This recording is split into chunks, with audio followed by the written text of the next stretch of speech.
Bonjour, Alexia Mikis. Merci. Et un petit cadeau de bienvenue. Je suis venu spécifiquement pour essayer de comprendre si le changement dont on a tous envie, et dont j'ai envie aussi, peut venir du bas, c'est-à-dire de nous, ou bien si ça doit venir d'un changement du haut. Et par ça, je veux dire la structure qui nous dirige et qui coordonne l'action des groupes et de la population. Ce que j'attends ici, c'est avec l'échange des gens, c'est vraiment maintenant d'arriver à des solutions plus concrètes. Et pour ça, il faut échanger les idées. Et en fait, ce qu'on espère vraiment, c'est que quelque part, il y a un engagement de votre part samedi, en partant, une petite chose que vous puissiez changer pour vous, pour vos familles, pour votre organisation. Beaucoup de gens réalisent qu'il faut effectivement, sur le fond, changer beaucoup de modes opératoires, changer de système d'exploitation.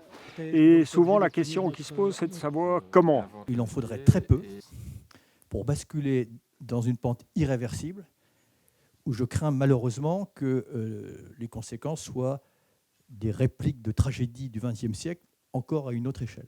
Je pense que à ce moment particulier de l'histoire du monde, de nos sociétés, la chose la plus importante, c'est une vision, une intelligence et une volonté collective. Si on arrive à créer cette volonté, cette intelligence collective, mais alors franchement, tous les espoirs nous sont permis. Il ne suffira pas de remplacer une technologie par une autre, changer de couleur de la croissance. C'est simplement, il faut que collectivement, on décide où on peut aller, où on veut aller et comment y aller.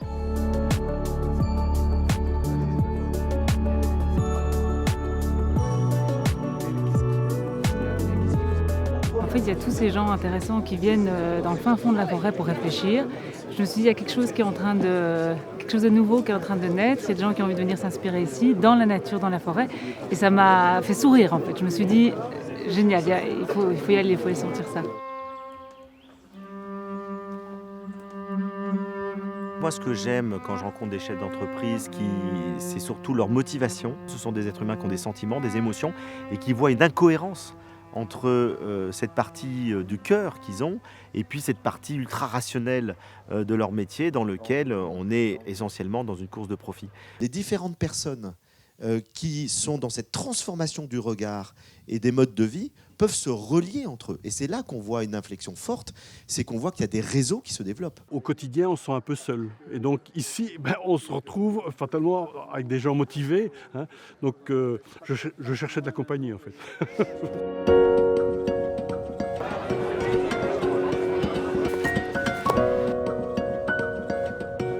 Alors ce qu'on propose, c'est une cuisine qui est saine pour l'esprit et pour le corps, mais qui est saine pour la planète aussi. Et donc on travaille en circuit court, presque en circuit fermé finalement avec notre propre ferme. On a inversé les proportions en fait. Là où dans un restaurant, on va dire classique, on est sur 2 tiers de protéines animales et 1 tiers de légumes ou de protéines végétales. Ici on a inversé, on est plutôt sur 2 tiers de légumes, on essaie de rendre le légume sexy et appétissant. Je pense fermement que les organisations, les entreprises peuvent être des leviers de transformation.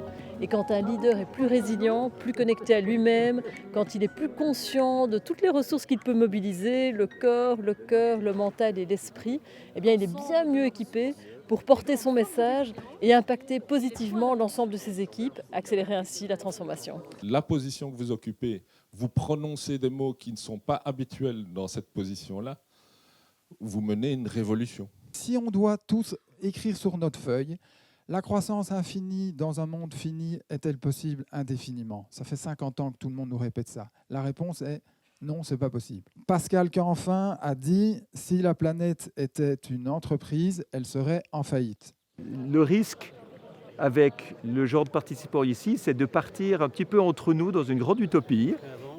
On se dit « Mais c'est tellement logique de faire comme ça, c'est tellement mieux d'avoir du respect, c'est tellement mieux d'être sobre que c'est une évidence que ça va fonctionner comme ça. » Mais ce n'est pas du tout une évidence pour ceux qui ne sont pas ici. Il y a quand même quelques milliards de personnes qui ne sont pas là et pour qui la vie, c'est très différent. Il y a un gros défi qui est celui de réconcilier l'utopie qui est magnifique avec la réalité qui est parfois beaucoup moins belle, pour arriver à un résultat qui est différent de celui d'aujourd'hui, parce qu'aujourd'hui, on est en train de se planter. Que ce soit pour le recyclage des organiques issus de l'agroalimentaire.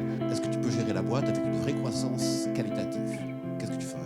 et voir comment effectivement en tant qu'entreprise on peut impacter beaucoup plus fortement notre environnement. On a essayé de limiter vraiment notre empreinte écologique de cet événement via différents moyens. Donc, il y a ce groupe électrogène solaire derrière nous et qui alimente tout le campement.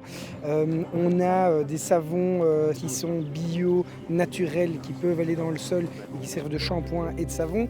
On a du dentifrice 100% naturel. On a une compensation via CO2 Logic. La nature, c'est aussi une source d'inspiration. Élever les consciences permet de démarrer le changement. Par ce genre d'événements, des moments de pause, on converge sur les solutions à apporter.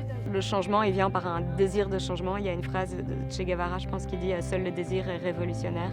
Comment on a effectivement cette transition vers un monde qui n'est plus orienté pour la croissance, pour la paix sociale, mais un monde qui se redéfinirait autrement sans créer un chaos social. Le fait d'avoir créé des connexions avec des gens qui sont vraiment dans des univers différents donne énormément d'idées, ouvre à la créativité et permet d'ouvrir un peu ses chakras. Je parle un peu d'éveil de conscience aussi.